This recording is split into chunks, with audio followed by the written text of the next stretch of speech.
အင်္ဂလိပ်သချင်းတွေနားထောင်တဲ့အခါရုပ်ရှင်တွေကြည့်တဲ့အခါမျိုးမှာ ain't ဆိုတဲ့စကားလုံးလေးကိုမကြာခဏတွေ့ဘူးကြမှာပေါ့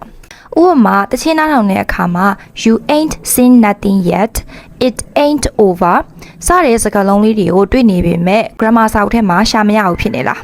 ဒီနေ့မှာဆိုလို့ရှိရင်တော့ ain't ကို native speaker တယောက်လို့ဘယ်လိုမျိုးကွက်တိကျသွားရမလဲဆိုတာကို3မိနစ်အတွင်းမှာရှင်းရှင်းလင်းလင်းပြောပြပေးသွားပါမယ်ဗီဒီယိုလေးကိုအဆုံးထိကြည့်လိုက်နော်ပထမဦးဆုံးသိထားရမှာက ain't က slang အရက်သုံးစကားတစ်ခုဖြစ်ပါတယ်။သူ့ရဲ့ထူးခြားချက်ကတော့စကားလုံး၅လုံးလုံးရဲ့အငင်းပုံစံ negative form မှာအစားဝင်ပြီးတော့သုံးလို့ရပါတယ်။ဒီစကားလုံး၅လုံးကတော့ am not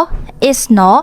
are not has not နဲ့ have not တို့ပဲဖြစ်ပါတယ်။ဒါဆိုရင်ပထမဦးဆုံး verb to be ဖြစ်တဲ့ am not is not are not ရဲ့အစားမှာဘယ်လိုမျိုးသုံးမလဲဆိုတာကြည့်ကြည့်အောင်။စာအုပ်ကြည့်တိုင်းဆိုရင်တော့I am not kidding ငါမင်းကိုစနေရမဟုတ်ဘူး ain't ကိုသုံးပြီးပြောမယ်ဆိုရင်တော့ I ain't kidding စာအုပ်ကြည့်တိုင်းဆိုရင်တော့ he is not here သူဒီမှာမရှိဘူး ain't ကိုသုံးပြီးပြောမယ်ဆိုရင်တော့ he ain't here စာအုပ်ကြည့်တိုင်းဆိုရင်တော့ they are not coming သူတို့လာမှာမဟုတ်ဘူး ain't ကိုသုံးပြီးပြောမယ်ဆိုရင်တော့ they ain't coming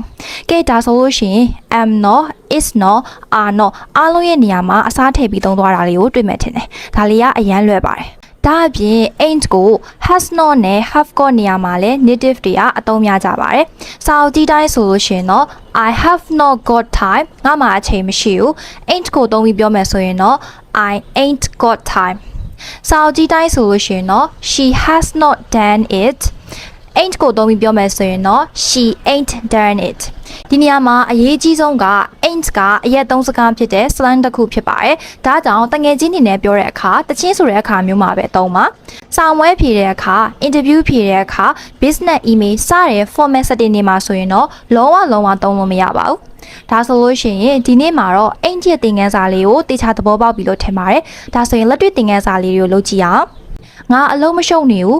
I'm not busy ဒီနေရာမှာ ain't ကိုဘယ်လိုသုံးမလဲဆိုတာကို comment မှာဖြေခဲ့ပြီเนาะဒီဗီဒီယိုလေးကတကယ်ပဲအသုံးဝင်နေဆိုရင်တော့ save ထားပြီးတော့ပြန်ကြည့်ကြည့်เนาะတငယ်ချင်းတွေကိုလည်း share ဖို့မမေ့ပါနဲ့အောင်ဒီလိုမျိုးဘဟုတုတရစေမဲ့သင်ခန်းစာတွေလာခြင်းနဲ့ဆိုရင်တော့ learners ကိုလည်း subscribe လုပ်ခဲ့ပေးပါအောင် see you in the next tip bye